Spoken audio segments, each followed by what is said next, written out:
જય શ્રી કૃષ્ણ. રાધે રાધે બધાને. આજે ભાદરવા સુદ 11 એટલે કે પરિવર્તની એકાદશી છે.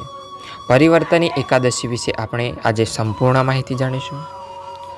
જ્યારે ધર્મરાજા યુધિષ્ઠિરે ભાદરવા માસના શુક્લ પક્ષમાં આવતી એકાદશીનું મહાત્મ્ય જાણવા માટે શ્રી કૃષ્ણ પાછી ઈચ્છા દર્શાવી ત્યારે શ્રી કૃષ્ણ બોલ્યા, હે કુંતીપુત્ર, ભાદરવા સુદ એકાદશીને જયંતી અથવા વામન એકાદશી તરીકે જગ મશહૂર તિથિ છે.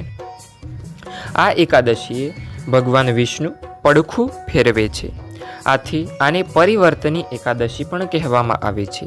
હવે તેના મહાત્મ્યની કથા હું તમને કહું છું, તે ધ્યાનથી સાંભળો. પુરાણકાળમાં બલિરાજા નામનો એક દાનવ થઈ ગયો. એ દાની, સત્યવાદી તથા બ્રાહ્મણોનું ભલું ઈચ્છવાવાળો હતો. તે કાયમ તપ, યજ્ઞ, હોમ, હવન, પૂજા કરતો હતો. તે મારો પરમ ભક્ત અને નિત્ય મારી પૂજા પણ કરતો હતો. પોતાની ભક્તિના પ્રભાવે તેને સ્વર્ગનું રાજ્ય પણ પ્રાપ્ત કર્યું હતું. આથી દેવો માટે એ શત્રુરૂપ હોવાથી દેવતાઓએ ભગવાન વિષ્ણુને તેના ત્રાસમાંથી છોડાવવાની વિનંતી કરી. આથી ભગવાન વિષ્ણુએ વામન રૂપ ધારણ કરીને તેને છેતર્યો.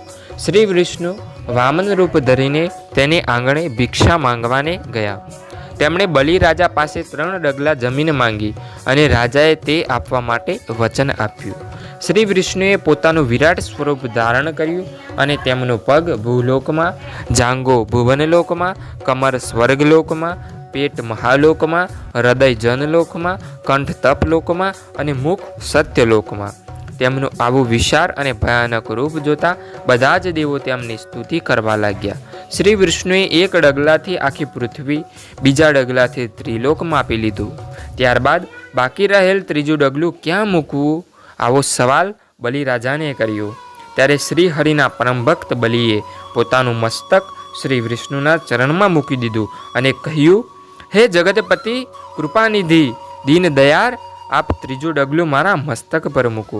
આથી બલિરાજા પાતાળ લોકમાં પહોંચી ગયા અને ત્યાં બલિરાજા શ્રી હરિના શરણે આવ્યા.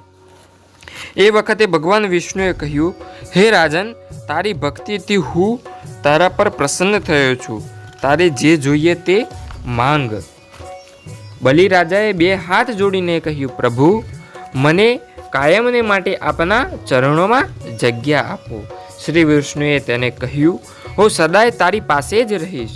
શ્રી વિષ્ણુએ આ કાર્ય ભાદરવા સુદ એકાદશીના દિવસે કરેલું. તે દિવસથી શ્રી વિષ્ણુની એક મૂર્તિ બલિરાજા પાસે અને બીજી ક્ષીર સાગરમાં છે.